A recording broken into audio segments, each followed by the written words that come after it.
Hi everybody, good evening. It's very stormy here in Winthrop, lots and lots of snow.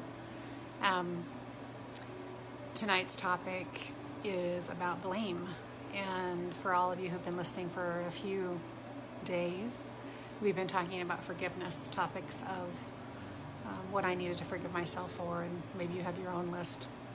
Tomorrow we're going to be doing a kind of letting go ritual of all the things that you might want to let go of, forgive yourself for. And I'll show you what I did, and then we'll go through it together, and maybe you'll have a list by then too. So the last topic, day 22 of the live challenge, is around blame.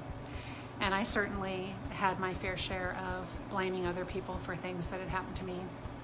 And there's a section in the book where I talk about if you let blame into your heart, then it might as well move in with you like a long lost in-law.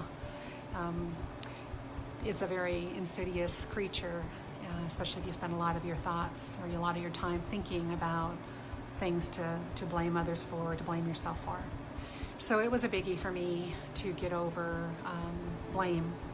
And it's not like it just goes away when you decide you don't want to blame other people or blame yourself for the situation you're in.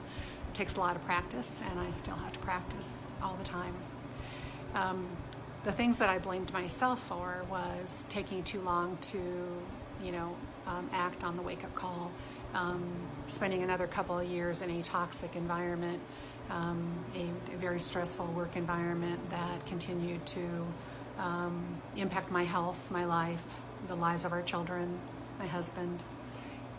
Just sort of ignoring all the signs and continuing to forge forward like I had no choice. So that was one thing. I blamed myself for getting sick. I knew the signs were there, that I was not sleeping enough, that I was doing very unhealthy things, that I was not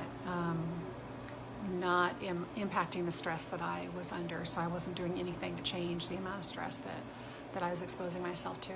And I believed that somehow I was more special than anybody else. My ego must have gotten in the way. I believed that I had something I needed to get done, and my health and my body would just come along for the ride. And so that was really very selfish of me to think that way. And in the end, I got very sick. So that I blamed myself for that. I blamed myself for not spending enough time at home, for choosing work over my life for a long time. And that ultimately, what I tell moms now that have young children, or even teenagers, life just goes so fast, and they grow up so fast, and then they're gone. And would I have chosen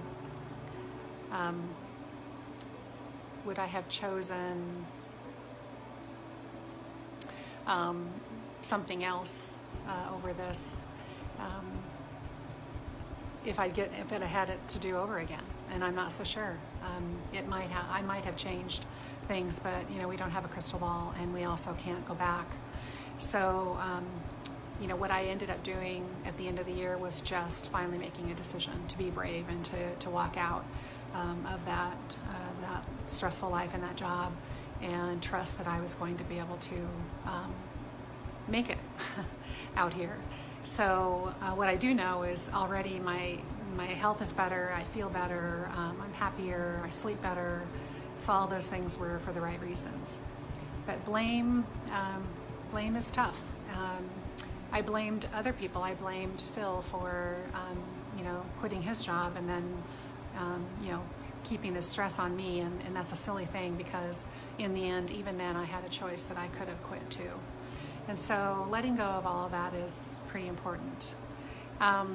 So that's what I wanted to talk about today. So as you're making your list for the ritual tomorrow, the letting go ritual, think about the things that you might blame other people for, that you're sort of stuck in that moment of blame. Think about the things that you blame yourself for, and write down a few of those things, and we'll go through everything tomorrow. But you know, it's so much better to be more generous with yourself and the ones that are in your life. Be forgiving, be open-minded. Blame is a huge waste of time and energy and such a negative thing.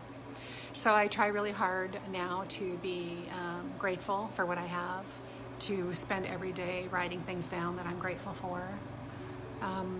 I spend every day trying to be mindful, and so there is a mindfulness tape that is out there that I created. It's about a 5-minute tape, but it helps me to stay grounded and to stay centered in today and what I have to live for today, and not so much what, you know, I've done in my past or what is ahead of me.